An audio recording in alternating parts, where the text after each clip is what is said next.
Nah ini banyak nih yang bertanya soal khodam ya. Banyak yang pengen punya khodam, tetapi mereka bingung gimana sih cara mendapatkan khodam ini ya, karena mereka nggak tahu prosesnya bagaimana, karena kan baru pemula juga. Nah ini beberapa pertanyaan juga yang bertanya. Jadi bisa sedulur, khodam itu sebenarnya bisa ditarik oleh orang-orang yang memang sudah mempunyai ilmunya gitu ya.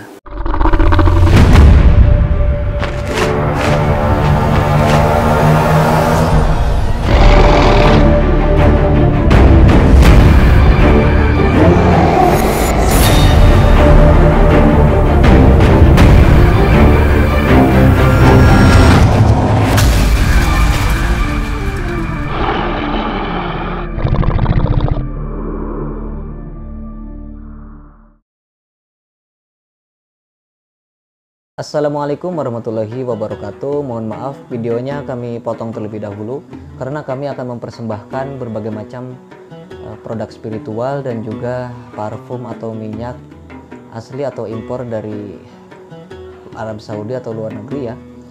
Salah satunya adalah minyak misik hitam, minyak misik putih, minyak misik kobra, minyak kasturi kijang dan lain sebagainya.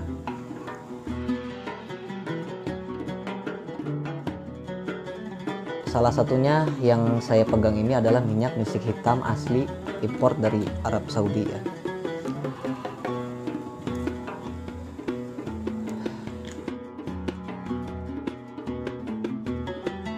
Minyak seperti ini bisa kita gunakan dalam beribadah, dalam menjalankan aktivitas, dan untuk sarana bermeditasi, wirid, majelis taklim dan lain sebagainya. Tentu minyak ini asli original 100% tanpa campuran apapun ya.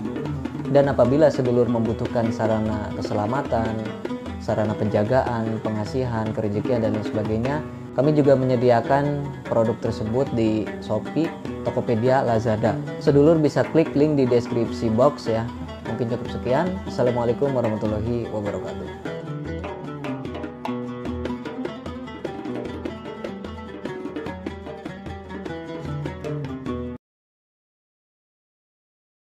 Assalamualaikum warahmatullahi wabarakatuh. Ketemu lagi dengan saya Ki Bagus Purwas. Salam spiritual. Apa kabar sedulur semua? Semoga semuanya selalu dalam keadaan sehat walafiat dan selalu diberikan rezeki yang banyak oleh Allah Subhanahu wa taala. Amin ya Allah ya rabbal alamin.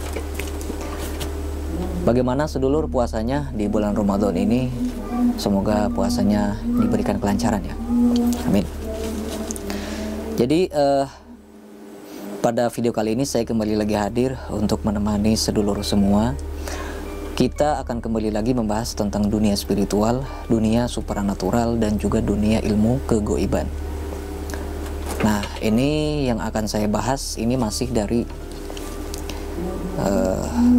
salah satu pertanyaan juga ya, dari komen-komen di YouTube kita ini. Banyak sih sebenarnya, cuma kita ambil yang inti-inti aja ya, yang sekiranya pertanyaannya masuk akal untuk kita bahas dan masih sejalur juga dengan dunia ilmu kegoiban. Nah, jadi dia itu bertanya di salah satu konten ya, maksudnya di salah satu konten pembahasan tentang khodam khodam pengisian, khodam leluhur dan khodam amalan. Nah, dia itu komen, saya juga lupa tadi dari siapa. Dia komen bertanya, apa perbedaannya antara khodam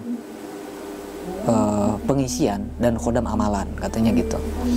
Nah, perbedaannya itu mungkin yang akan saya bahas adalah perbedaan dari segala sisinya ya. Misalnya dari proses cara mendapatkannya bagaimana, terus kemudian cara pemanfaatannya bagaimana, terus powernya masih bagus yang mana, dan lain sebagainya. Ya, jadi intinya kurang lebihnya seperti itulah ya, antara perbedaan dari keduanya. Nah, jadi kalau kita berbicara tentang khodam, apalagi tentang khodam amalan dan juga khodam pengisian. Nah, ini banyak nih yang bertanya soal khodam ya. Banyak yang pengen punya khodam, tetapi mereka bingung gimana sih cara mendapatkan khodam ini ya, karena mereka nggak tahu prosesnya bagaimana, karena kan baru pemula juga. Jadi cara mendapatkan khodam itu ada banyak cara. Nah, yang menjadi konten kita kali ini ya, yaitu dengan cara pengisian. Ada khodam yang kita dapatkan dengan cara pengisian dari seseorang yang memang sudah menguasai cara tersebut gitu ya. Jadi kita request nih mau diisi khodam apa, khodam dari kalangan harimau atau dari naga, dari Anoman, ataupun dari wujud-wujud seperti wujud manusia, seorang kiai, terus seorang wanita putri gitu ya, dan jawara, masih banyak lagi. Itu bisa sebenarnya, semuanya bisa, dan sebenarnya banyak sih ya. Jadi ada berbagai macam jenis dari berbagai suku, dari berbagai ras dan golongan, karena kan mereka itu ada suatu golongan-golongan tersendiri untuk khodam itu. Ada golongan, ada tingkatannya juga. Jadi semakin tinggi tingkatannya tentunya akan semakin sulit untuk menghadirkan mereka gitu, untuk diisi atau disuruh untuk menjaga seseorang dan menjadikan khodamnya gitu ya.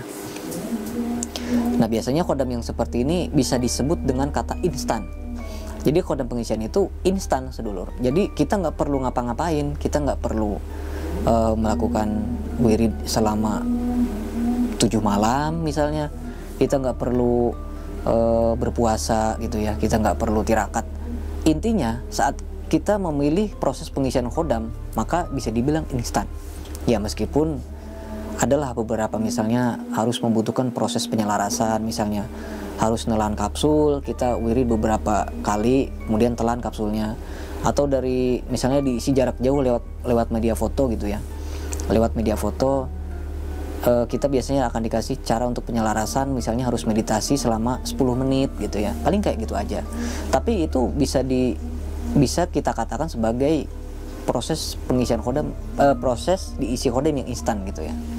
Nah, karena kita nggak perlu ngapa-ngapain tadi. Nah, yang kedua itu dengan cara amalan. Nah, kalau amalan ini ya tentu kita harus melakukan prosesi sesuai dengan amalan yang kita amalkan. Kalau amalan itu memang membutuhkan tirakat, ya kita harus jalani tirakatnya.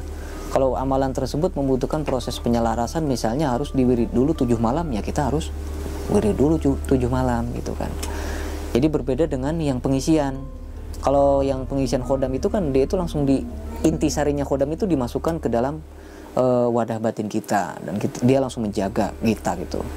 Tapi kalau amalan, kita setelah mendapatkan ijazah dari seorang guru, maka kita tidak akan langsung bisa menggunakannya. Kita harus menyatukan dulu amalan itu ke dalam diri kita gitu.